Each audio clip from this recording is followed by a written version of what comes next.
రెడ్డి ఇలా రాష్ట్ర ప్రభుత్వ ఖజానాకు కోట్లాది రూపాయల డబ్బు మీ యొక్క లోపభూయిష్టమైనటువంటి భూభారతి వల్ల నష్టం జరిగితే రివ్యూ చేసే బాధ్యత ముఖ్యమంత్రికి లేదా?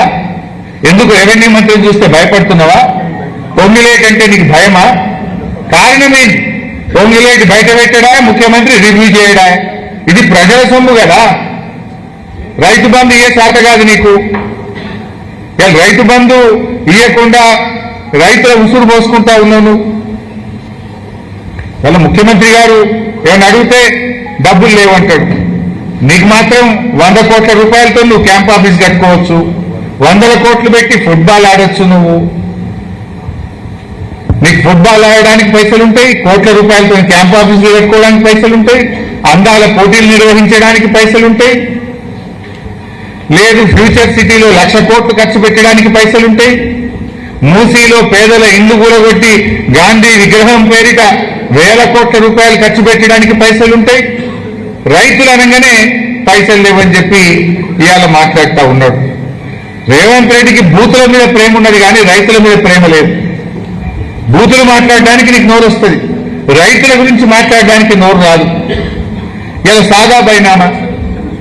ఆ రోజు కేసీఆర్ గారు ముఖ్యమంత్రి ఉన్నప్పుడు 6,18,000 మంది రైతులకు ₹1 ఖర్చు లేకుండా సాదా బైనామా చేసి ఇచ్చిండు కేసీఆర్ గారు. రెండవ దశ అప్లికేషన్లు తీసుకున్నది బీఆర్ఎస్. ఇంకా ఎవరైనా మిగిలిపోతే వాళ్ళకు కూడా చేస్తామంటే 8,92,000 మంది రైతులు దరఖాస్తు పెట్టారు. ఈ రోజుకు కాంగ్రెస్ ప్రభుత్వం ఒక్కరికి కూడా సాదా బైనామా చేయలేదు. కేసీఆర్ గారు సాదా బైనామా ఎట్లా మరి చేసిండ్రు? మోక మీద పోయిండు, భూమి కొన్నది నిజమేనా? పక్కనుండే రైతులను అడిగిండ్రు, ఈయన సాగు చేసుకుంటుండా అని అడిగిండ్రు. అని నిజం ఉంటే ఆర్డర్ పాస్ చేసిండ్రు, వాళ్ళకు పాస్బుక్లు ఇచ్చేసినాం, టైటిల్ డీడ్ ఇచ్చేసినాం.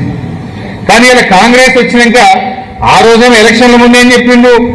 మేము గెలవంగానే ఎల్ఆర్ఎస్ ఫ్రీ, సాదా బైనామా ఫ్రీ, మేము గెలవంగానే ఎస్సీల భూములకు పట్టాలు ఇస్తాం. ఇప్పుడు ఏం చేస్తుండ్రు? ఎల్ఆర్ఎస్ ఏమో ముక్కు పిండి పేదల దగ్గర డబ్బులు వసూలు చేస్తున్నారు.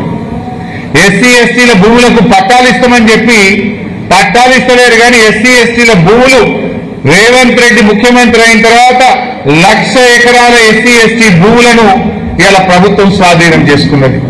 1,00,000 ఎకరాలు తీసుకున్నారు. ఇందిరమ్మ రాజ్యం అంటే ఎస్సీలకు భూములు పంచుడా, ఎస్సీల భూములు గుంజుకుడా? రేవంత్ రెడ్డి ముఖ్యమంత్రి అయినాక హైదరాబాద్, రంగారెడ్డి, సంగారెడ్డి, మేడ్చల్, హైదరాబాద్ పరిసర ప్రాంతాల్లో 1,00,000 ఎకరాల ఎస్సీ భూములను ఇవాళ స్వాధీనం చేసుకున్నారు. ఎలక్షన్ల ముందేమో పట్టాలు ఇస్తామన్నారు, గెలిచి గద్దెనెక్కినాకనేమో భూములు లాక్కుంటున్నారు మీరు. అట్లనే సాదా బైనామా తప్పకుండా చేస్తామన్నారు. 8,92,000 మంది కేసీఆర్ గారి హయాంలో అప్లికేషన్ పెట్టుకున్నారు సెకండ్ ఫేజ్ లో. ఇవాళ వీళ్ళు వచ్చినాక ఏం చేసిండ్రు? అమ్మినోళ్ళు అఫిడవిట్ ఇవ్వాలన్నట. అమ్మినోళ్ళు అఫిడవిట్ ఇచ్చినాక నీ దగ్గరికి ఎందుకు వస్తారు? సాదా బైనామా గవర్నమెంట్ ఏం చేస్తుంది? అమ్మినోడు ఇస్తలేడు కనుకనే, అది అమలైతలేదు కనుకనే, పాస్బుక్ టైటిల్ డీడ్ లేకపోతే ఎరువులు వస్తలేవు, రైతు బంధు వస్తలేదు కనుకనే, అది అమలైతే మాకింత ఎరువులు దొరుకుతాయి, పాస్బుక్ టైటిల్ డీడ్ వస్తే మాకింత రైతు బంధు పడుతుందని కదా. ఆనాడు బీఆర్ఎస్ హయాంలో కోర్టు కేసు వల్ల సెకండ్ ఫేజ్ మేము చేయలేదు. నువ్వు వచ్చినాక కోర్టు కేసు పోయింది. కానీ నువ్వేం చేసినావు? నోటితో నవ్వి నొసటితో వెక్కిరించినట్టు సాదా బైనామా అమలు చేయమంటే గతంలో బీఆర్ఎస్ హయాంలో లేనటువంటి కొత్త నిబంధన, బాండ్ పేపర్ మీద అమ్మిన ఆయన అఫిడవిట్ ఇవ్వాలి. నేను అడుగుతున్నా, 8,92,000 మంది రైతులు దరఖాస్తు పెడితే ఒక్కలన్నా అఫిడవిట్ ఇచ్చిందా? ఒక్క రైతు కన్నా నువ్వు పాస్బుక్ ఇచ్చినావా? మోసం చేసినావు నువ్వు రైతులు. ఆ రోజు మేము ఇచ్చినాం. 6,18,000 మంది రైతులకు ₹1 ఖర్చు లేకుండా సాదా బైనామా అమలు చేసి నాటి కేసీఆర్ ప్రభుత్వం పాస్బుక్లు ఇచ్చింది, రైతు బంధు ఇచ్చింది. కానీ నువ్వు ఒక్కరికి కూడా ఇవాళ సాదా బైనామా చేయలే. రైతుల్ని మోసం చేస్తా ఉన్నావు. ఎస్సీలకు పట్టాలు ఇస్తాను మోసం చేసినావు. ఎల్ఆర్ఎస్ ఫ్రీ అని దగా చేసినావు నువ్వు. ఇవాళ ఇంత పెద్ద స్కామ్ జరిగితే ఇవాళ ఈ స్కామ్ ను బయటకు రాకుండా ఈ కేసును నీరుగారుస్తున్నారు. ఎందుకంటే దీని వెనుక అధికార పార్టీ నాయకులు ఉన్నారు. ఉన్నత అధికారుల హస్తంతోనే ఈ స్టాంప్స్ అండ్ రిజిస్ట్రేషన్ డిపార్ట్మెంట్ లో పెద్ద ఎత్తున అవినీతి జరిగింది. ప్రజాధనం కొల్లగొట్టబడ్డది. ఈయన ఈ పేలని బాంబుల మంత్రి నేను ఎన్ఐసితో పెట్టినా, ఎన్ఐసి సాఫ్ట్వేర్ అని చాలా గొప్పలు చెప్పిండు. భూభారతి అనేది ఎన్ఐసి సాఫ్ట్వేర్ మీద. మరి ఎందుకు ఇదంతా అవినీతి జరుగుతుంది? నీ ఎన్ఐసి సాఫ్ట్వేర్ పనిచేస్తలేదా? ఎక్కడ లోపం ఉంది? ఆనాడు ధరణి ఉన్నప్పుడు ఇటువంటి లోపాలు జరగలే. వారం రోజుల్లోగా ఇంటికి పట్టా పాస్ పుస్తకాలు వచ్చినాయి. ఇవాళ కాంగ్రెస్ వచ్చినాక 6 నెలల పాస్బుక్లే వస్తారు రిజిస్ట్రేషన్ చేసుకున్న వాళ్ళకు. 6-7 నెలల నుంచి ఎవరికి పాస్బుక్ రావడం లేదు. ప్రజలు ఇబ్బంది పెడతా ఉన్నారు పాస్బుక్లు రాక. మరి నాడు కేసీఆర్ గారు ధరణి ఉన్నప్పుడు వారం రోజుల్లో పోస్టులు ఇంటికి వచ్చింది. మీరేం చేస్తున్నారు? పాస్బుక్లు ఇస్తామని మనిషికి 300 వసూలు చేస్తున్నారు. రిజిస్ట్రేషన్ అప్పుడే పైసలు తీసుకుంటున్నారు, కానీ పాస్బుక్లు మాత్రం ఇస్తలేదు. ఉల్టా ఇవాళ ప్రభుత్వ ఖజానాకు రావాల్సిన డబ్బులు బ్రోకర్ల చేతికి, కాంగ్రెస్ నాయకుల జేబుల్లోకి పోతుంటే దీన్ని విచారణ చేయరు. అసలైనటువంటి దొంగల్ని పట్టుకోకుండా ఇవాళ కేసు నీరు గారుస్తున్నటువంటి పరిస్థితి ఉన్నది. మరి ఎన్ఐసి సాఫ్ట్వేర్ అని గొప్పలు చెప్పిన పొంగులేటి ఇవాళ ఏం చెప్తావు? ఎందుకు నీ భూభారతి ఫెయిల్ అయింది? ఎందుకు ఈ అవినీతి జరుగుతుంది?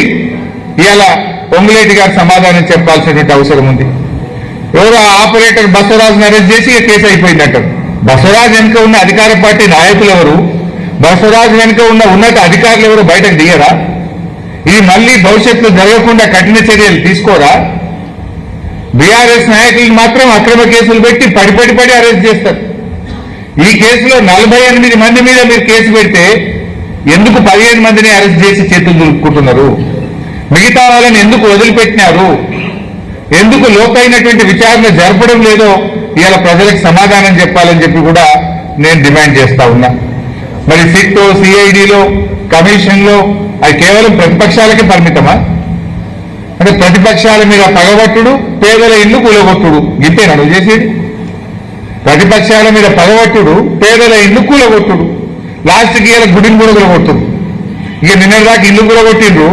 కేసీఆర్ గారు కట్టించిన శారదా పీఠాన్ని కూలగొట్టమని పొద్దుగాల పోలీసులు పోయింది. మళ్ళీ అటు పోయినా, అందుకే లేట్ అయినా నేను ఇవాళ. ఇక నిన్నటిదాకా ఇల్లు కూలగొట్టుడు అయిపోయింది, ఇలా గుళ్ళు కూడా కొడతాడ. కేసీఆర్ ఆనవాళ్ళు మారుస్తా అంటే కేసీఆర్ గారు కట్టించిన గుడి కూడా కూలగొట్టాడు రేవంత్ రెడ్డి. ఇదేనా ఆనవాళ్ళు మార్చడం అంటే?